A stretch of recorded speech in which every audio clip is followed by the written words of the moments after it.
Hello everyone, today our group consists of me, Thanyanant P and Papunkorn C gonna present you about our DIY celestial sphere. So let's begin. So let's take a look. Here is the sun and here is the earth. The earth had its north pole and we know that it tilts by 23.5 degrees, and then when the earth orbits around the sun, it completes. So today we're gonna talk about celestial sphere, which put this system into more simple way.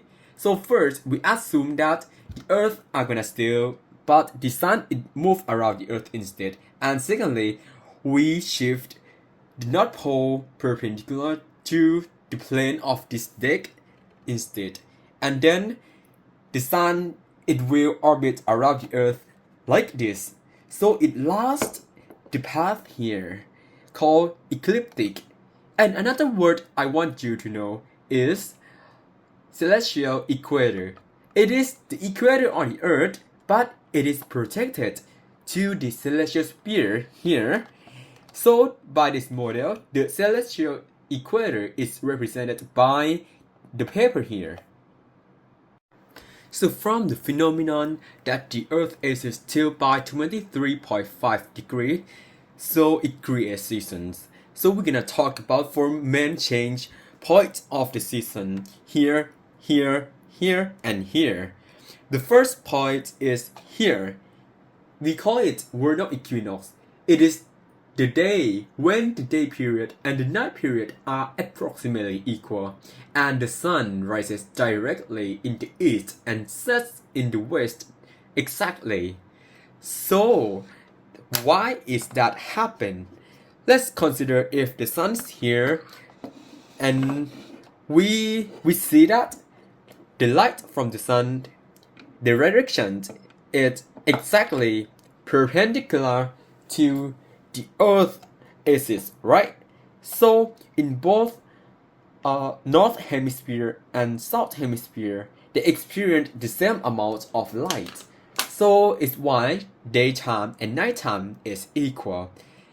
Actually, the autumn equinox, that is exactly the same point with the vernal equinox. Here is the vernal equinox and here is the autumn equinox, but it just located in the different side, in the opposite side. So the daytime and the nighttime of the autumn equinox is exactly the same with the vernal equinox, since the light from the sun is perpendicular to the axis of the earth. And let's consider about summer solstice and winter solstice. So you see the path here, the ecliptic path. So when the sun it rises up here and it has projected the light into north hemisphere more than the south. So in the north, the people here will experience summer, and in the south, as opposed to the north, people experience winter. But the day called summer solstice is the day that the sun is exactly reached the highest point here. So it is the day that have the longest day period. And similarly, if we turn the sun and here to here, the lowest point that the sun can be. So the southern part of the earth, the people there experience more light, so it's become their summer or maybe summer solstice. Why the people in the north they experience winter? So in the winter, night longer than day, but in the summer, day longer than night. Additionally, if you are the observer on the earth, so if you are in the summer solstice day or June 21st, so you will experience the sun that rise on the northeast and set on the northwest. And for winter solstice, it as opposed to the summer, so the sun rise southeast here. and the sun set southwest. So then let's talk about the reference point and plane of equatorial coordinate system. So the first term that I want you to know is right ascension. The right ascension is the essential equivalent of longitude. It measures the angular distance eastward from the vernal equinox here. So we know that when the Earth is orbit, so it takes 24 hours to complete one route. So then the right ascension, it should be complete in 24 hours as well.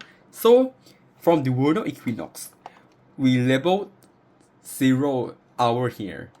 And when the time passed 6 hours, it is here. And 12 hours. And finally 18, and finally back to 0 hour. So this is the first coordinate in, and the second term is the declination. The declination is the celestial equivalent of latitude. So let's think about latitude. Latitude is the horizontal line that measures the angle here, right? So it starts from 0 and it end in 90.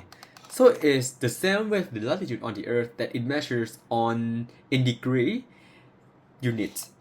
So if we point to this point and we ask about what is the declination here, so it should be 45, right? But if I point here, it should be 90. Or even if I point here, it should be 90 as well, but it is 90 in the south. So now you understand what is the declination and what is the right ascension. So then I want you to identify the declination in the horizontal coordinate system. So let's take a look of the model here. So we see the soldier here. The soldier here is standing at the North Pole and his head is pointed up exactly to the NCP, and the celestial equator is at his feet exactly. So you see no problem in this model, right? But let's think if the person, they move to the Asia, they move to the equator. So from their perspective, if they standing up, their head point up to the sky, so then what is above their head exactly will not be an NCP, but it will be an celestial equator instead. Here, celestial equator, you know, like he's standing here and he will see here, and the NCP will move to his feet instead. So if the person is at different longitude, so his experience of celestial equator and an NCP would definitely different. So let's take a look at the simulation. So you see, if you are at the North Pole at 90-degree latitude, so you will experience NCP above your head exactly, and the celestial equator is on your feet. But if you move to the equator, which is 0 latitude, so the celestial equator will perpendicular to the ground that you're standing. And if you closely observe that, when the latitude decrease, so the angle between the ground and the celestial equator, it also increase until when you are at the equator, it reach 90 degree. The function of the angle can be represented here in this equation. For example, if your latitude is 4.1 degree, so 90 minus 4.1 is around 86.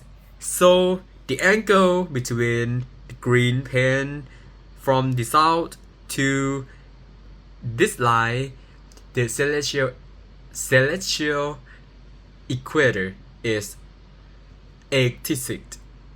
So let's take a look again. Now I add the star in the sky, and let's take a look. Now you are at the 90 degree on in the North Pole, so it is exactly the same with the altitude that you will observe from your experience and the declination. So here is 552 degree, but if you move to where you used to be at 4 degree, 4.9 degree, so the star here, it also move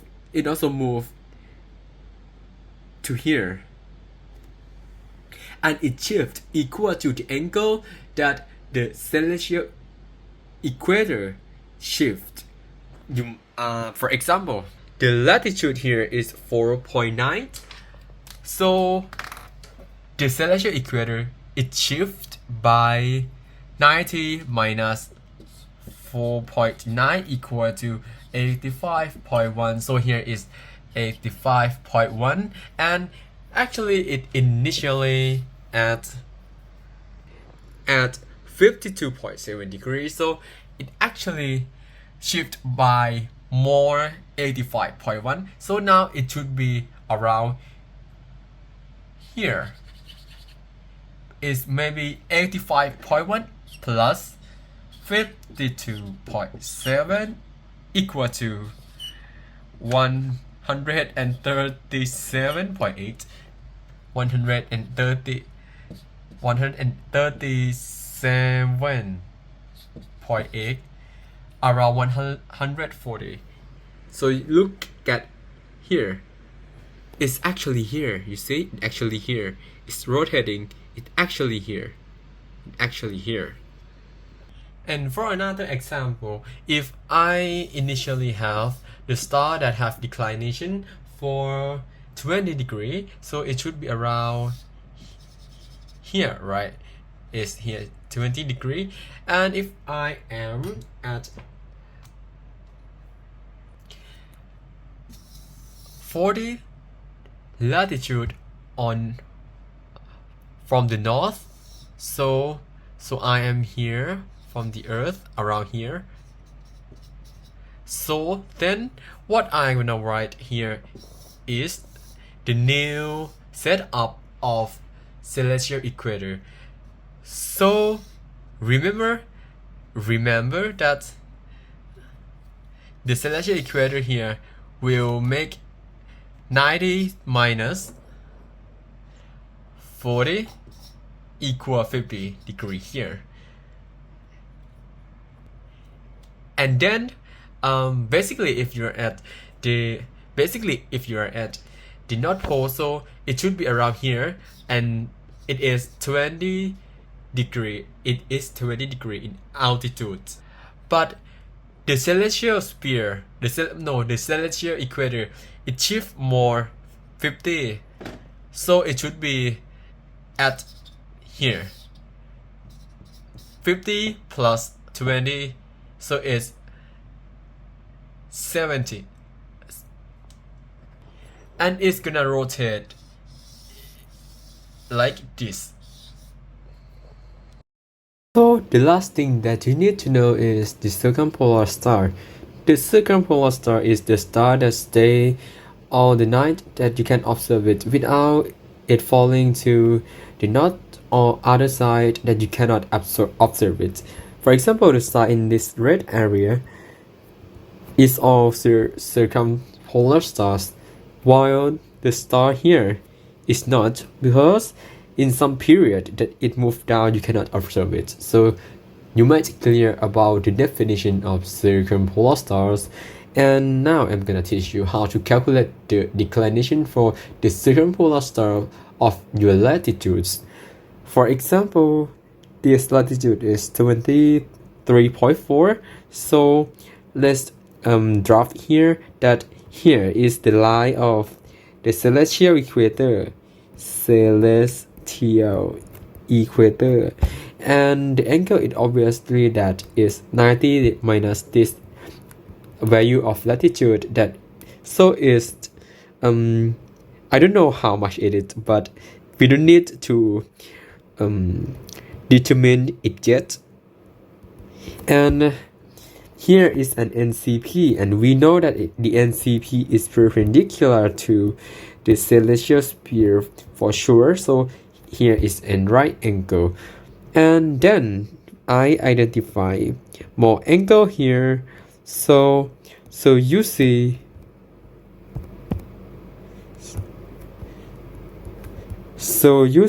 here is 90 minus this number, so this one should be 23.4.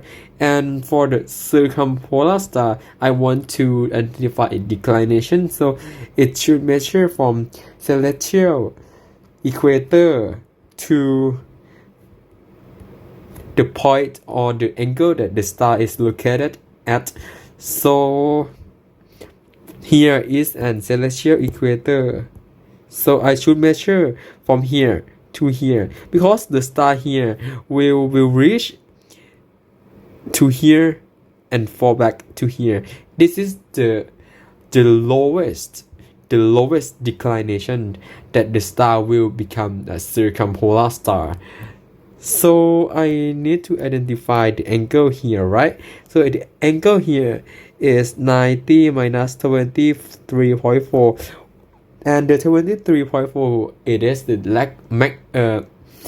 latitude of your position. So it means if you want to know a where is the declination of the circumpolar star, you just put 90 minus your latitude, which is 23.4. So the answer is 69.6 degree of declination. So here 69.6 degree of declination, and here is the answer. As well as the star that are located above this point, so it's also circumpolar stars. And this is all of our presentation. Thank you for your attention.